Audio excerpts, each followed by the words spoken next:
నమస్తే welcome to story board. Old city అనగానే ఠక్కున గుర్తుకొచ్చేది చార్మినార్, ఆ వెంటనే గుర్తుకొచ్చేది మజ్లిస్ పార్టీయే. అంతలా ఓల్డ్ సిటీని తన కబంధ హస్తాల్లో పెట్టుకున్న పార్టీ ఎంఐఎం. అక్కడ వాళ్లదే రాజ్యం, వాడు చెప్పిందే చట్టం, వాళ్లకు నచ్చిందే న్యాయం. కాదు అని ఎవరు ఎదురు తిరిగినా, తిరగాలన్న ఆలోచనతో అడుగుపెట్టినా ప్రతి దాడులు తప్పవు. గ్రేటర్ ఎన్నికల వేళ ఓల్డ్ సిటీలో కాంగ్రెస్ సీనియర్ల మీద జరిగిన దాడే ఇందుకు ప్రత్యక్ష ఉదాహరణ. పాతబస్తీ దశాబ్దాల భాగ్యనగర ప్రాభవానికి ప్రతీక, కుతుబ్ షాహీల సౌభాగ్యానికి ఇలాఖా. అసలు 4 దశాబ్దాల కిందట హైదరాబాద్ పుట్టిందే పాతబస్తీలో. కాలం మారే కొద్దీ హైదరాబాద్ విస్తరించింది. మూసీకి ఉత్తరాన నగరం విస్తరించి హైదరాబాద్ అయింది. కానీ పాతబస్తీ మాత్రం పాతగానే ఉండిపోయింది. తరతరాల చరిత్రకు, అలనాటి భాగమతి ప్రేమకు, నిజాంల పాలనకు నేటికి సజీవ సాక్ష్యంగా నిలిచిపోయింది.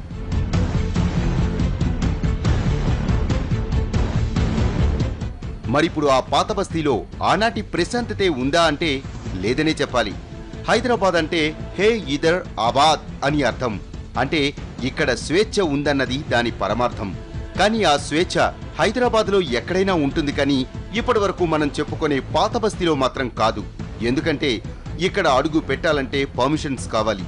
అక్కడి నుంచి ప్రాణాలతో తిరిగి రావాలంటే అక్కడి నేతల అండదండలు కావాలి. కాదని తెగించి అడుగు పెడితే సామాన్యుడైనా, ప్రజాప్రతినిధైనా, ఆఖరికి ఉప ముఖ్యమంత్రి అయినా వాళ్ళ ట్రీట్మెంట్ ఒక్కటే.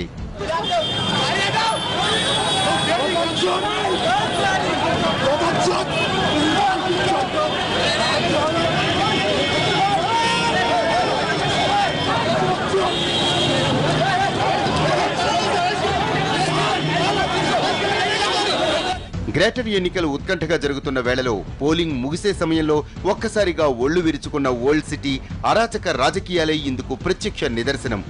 ఎన్నికల వేళ పాతబస్తీలో అడుగుపెట్టిన 2 ప్రజాప్రతినిధులపై దాడికి దిగారు అక్కడి నేతలు.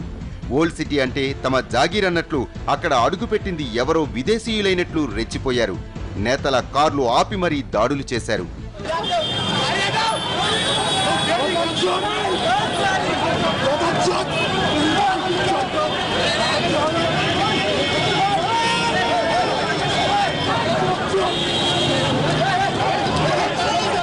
ఇదేదో నిర్మానుష్య ప్రాంతంలో జరిగిన దాడి కాదు. పట్టపగలు నట్టనడి వీధిలో చుట్టూ ప్రజల సమక్షంలో పోలీసుల సాక్షిగా ఓ ప్రజాప్రతినిధి మీద జరిగిన దాడి.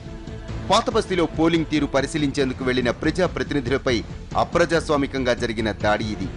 ఎన్నికల నాడు చార్మినార్ ప్రాంతంలోకి వెళ్లిన టీపీసీసీ అధ్యక్షుడు ఉత్తమ్ కుమార్, సీనియర్ నేత షబీర్ అలీ, ఎమ్మెల్యే రామ్మోహన్ రెడ్డిలపై ఎంఐఎం కార్యకర్తల దాడి చూస్తుంటే అసలు ఈ దేశంలో ప్రజాస్వామ్యం అన్నది ఇంకా బతికే ఉందా అన్న అనుమానం కలుగుతుంది. ఇక్కడ అదుపు తప్పిన కార్యకర్తలే ఇలా రెచ్చిపోయారనుకుంటే పొరపాటే. స్వయంగా మజ్లిస్ ఎంపీ అసదుద్దీన్ ఓవైసీయే దాడిలో పాల్గొన్నారు. ఆయనే స్వయంగా ఓ ఎమ్మెల్యే కారు అద్దాన్ని పగులుగొట్టారు. హితవు చెప్పాల్సిన తమ నాయకుడే ఇలా రోడ్డు మీద రెచ్చిపోతే ఇక కార్యకర్తలు ఊరుకుంటారా చెప్పండి? ఓ మజ్లిస్ కార్యకర్త ఏకంగా షబ్బీర్ అలీ మీదే దాడికి దిగాడు. అసదుద్దీన్ మీద మేము కంటిన్యూగా ఫిర్యాదు చేస్తున్నాం. 11 o'clock నుంచి 50 మోటార్ సైకిల్తోని ఆయన బూత్లో పోతున్నాడు. మీరు ఎందుకు అరెస్ట్ చేస్తలేరు? మొత్తం దాదాగిరిగా పోతున్నారంటే ఇది ప్రివెంటివ్ అరెస్ట్ అప్పుడే వాళ్ళు చేసి ఉంటే 144 సెక్షన్ ఎలక్షన్ కోడ్ ప్రకారంగా ఎలక్షన్ జరిగేటప్పుడు కూడా అరెస్ట్ చేయకుంటే పోలీసు భయపడుతున్నారు. ఆయనకు చూస్తే ఆయన వచ్చిన తర్వాత మాకే పోలీస్ అంటున్నారు. ఆ గౌస్కు ఎంఐఎం గుండాలు ఎక్కడ చంపేస్తారని ప్రొటెక్షన్లు తీసుకొచ్చి పెట్టినాం సార్. ఇలా ప్రతిపక్ష నేతకే కాదు, సాక్షాత్తు ఉప ముఖ్యమంత్రికి కూడా రక్షణ లేకుండా పోయింది. ఎంఐఎం ఎమ్మెల్యే బలాలా అజంపురాలో ఉన్న తెలంగాణ డిప్యూటీ సీఎం మహమూద్ అలీ ఇంటిపై దాడికి దిగారు. దొరికిన వాళ్లను దొరికినట్లు కొట్టడమే కాదు, డిప్యూటీ సీఎం కుమారుడి మీద దాడి చేశారు.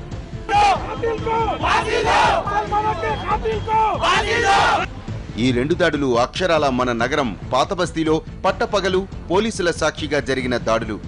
పాతబస్తీలో ఒక రాష్ట్ర ఉప ముఖ్యమంత్రికే రక్షణ లేదంటే ఇక సామాన్యుడికి రక్షణ ఉంటుందని ఎలా అనుకోగలం?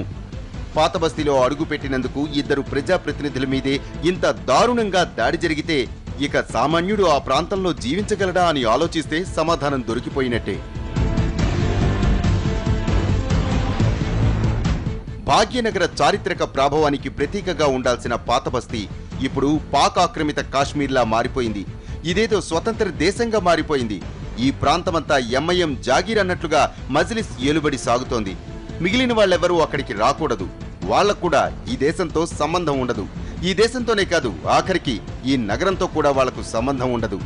ఇప్పటికీ పాత బస్తీలో కొన్ని కుటుంబాలు ఆ ప్రాంతం వదిలి బయటకు రాకుండా దశాబ్దాలుగా అక్కడే కాలం గడుపుతున్నాయంటే వాళ్లను ఎంత అజ్ఞాన చీకట్లలో ఉంచుతున్నారో అర్థం చేసుకోవచ్చు. పాత బస్తీ అంటే అది ఎంఐఎం అడ్డా. అక్కడ ఎవ్వరూ అడుగు పెట్టకూడదు. పోలీసులు అస్సలు కాలు పెట్టకూడదు. బుల్లెట్ల చప్పుడు వినిపించినా బోట్ల చప్పుడు మాత్రం వినిపించకూడదు.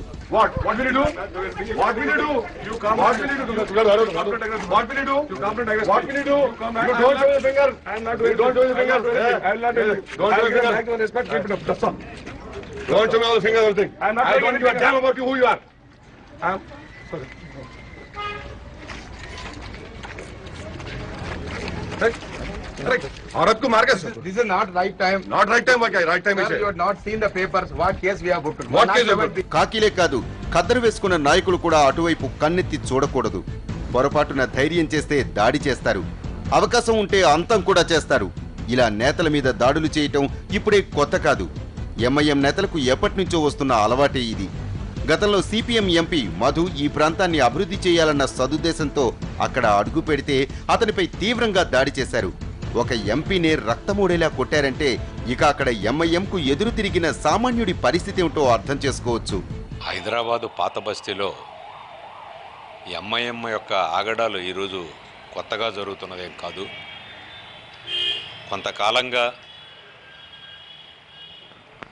రెవెన్యూ చట్టాలు కానీ, పోలీసు నిబంధనలు కానీ, మున్సిపల్ చట్టాలు కానీ ఏవి కూడా పాత నగరంలో అమలు జరగట్లేదు. ఒక ఎంపీ మధు మీదే కాదు, అక్కడ మజ్లిస్ను వ్యతిరేకిస్తూ ఎవరి గొంతు పెగిలినా వాళ్లను అక్కడే అంతం చేస్తారు. ఎవరు నిలబడ్డా వాళ్లను అక్కడే పాతేస్తారు. అంత అరాచకం అసలు ఈ దేశంలో ఎక్కడా ఉండదు.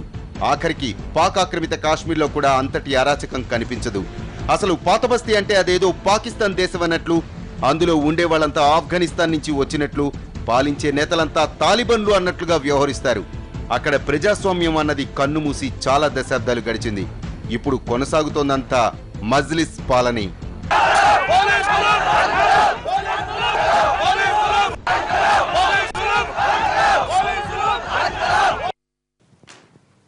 అడుగు పెడితే అణిచేస్తారా?